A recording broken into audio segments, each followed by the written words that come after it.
A silent epidemic, that's what the CDC is calling a disease that's spreading here in California. Commonly known as valley fever, it's hitting more people than ever before. In fact, in just 10 years, the number of cases have tripled. And experts say if this trend continues, countless people could be exposed. NBC Bay Area Stephanie Chuang has the story, new at 11. From the Bay Area, Shaunak Roy visits his wife in Phoenix every month. We went to the mall, we went to the movies. Doing regular couple stuff. We went to a spring training game. But the engineer from Stanford began to feel something during one of those trips. There was just intense pressure, and the pressure kind of radiated to my back, and so my back would start to hurt. Weeks later, he went to his doctor, who said there was abnormal fluid buildup in his abdomen. The cause? No clue. She originally thought it was a gallbladder issue. Or liver failure, and even pancreatic cancer. So for a long time we thought I had cancer, so that was very scary.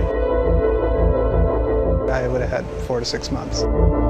Test after scan after more tests, no answers, just more questions. Once it became obvious that it was a big medical mystery, so to speak, because no one could quite figure out what was wrong with me, that's when I came to Stanford. And that's where he met infectious diseases expert Dr. Stan Derazinski, who threw out a possibility no one had ever mentioned. Coccidioidomycosis. Also known as cocci, or valley fever. It's a fungal infection you breathe in that spreads through the bloodstream. The symptoms vary depending on where the spores lodge in your body. The infection can spread widely throughout the body. In the lungs could mean pneumonia. There's also skin and bone infection, a collapsing spinal cord, and even impact to the brain, leading to meningitis, which can be lethal. Perhaps 5% will develop a complication, and some of those complications turn out to be life-threatening. The CDC has labeled cocci a silent epidemic, with more than 40% of patients requiring hospitalization at an average cost of nearly $50,000 per hospital visit. We had 2 patients who came in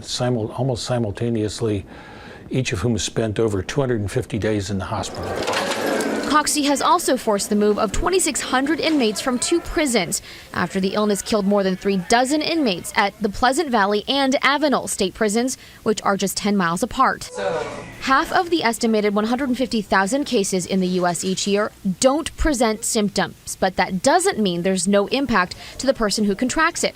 The organism can live, almost hide inside you, and pop up years, maybe decades later. It's never something you can forget about. But Roy faced one of the most dangerous risks of cocci, misdiagnosis. The most life-threatening part of that is that somebody might mistake it for cancer and put them through procedures that are unnecessary, surgical procedures. The disease has been around for more than a century. Still, medical and scientific experts know very little about it. When you get into these cases, you're often into an area that is more art than science, because there are no clear-cut answers. But the numbers are clear about one thing.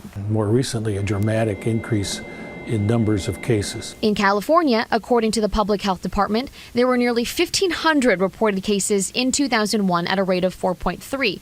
10 years later, that more than tripled to more than 5,100, a rate of 13.75. Why we're increasing, we don't, again, really know, but it possibly could relate to climatic factors. In the Bay Area, by county last year, San Mateo had the highest rate for its population, 2.17 at 16 cases, followed by Alameda, 1.43 for 22 cases, and Santa Clara, 1.26 for 23 cases. But those numbers could climb with construction of the high-speed rail. Clearly, the population of the Central Valley will increase, especially after the bullet train, and those people will be at risk. And anyone who visits. As for Roy, he acknowledges cocci complications could pop up again, but he's keeping this as lighthearted as he can. So I lost about 25 pounds throughout this process, which is without really trying to, which is not good. Stephanie Chuang, NBC Bay Area News.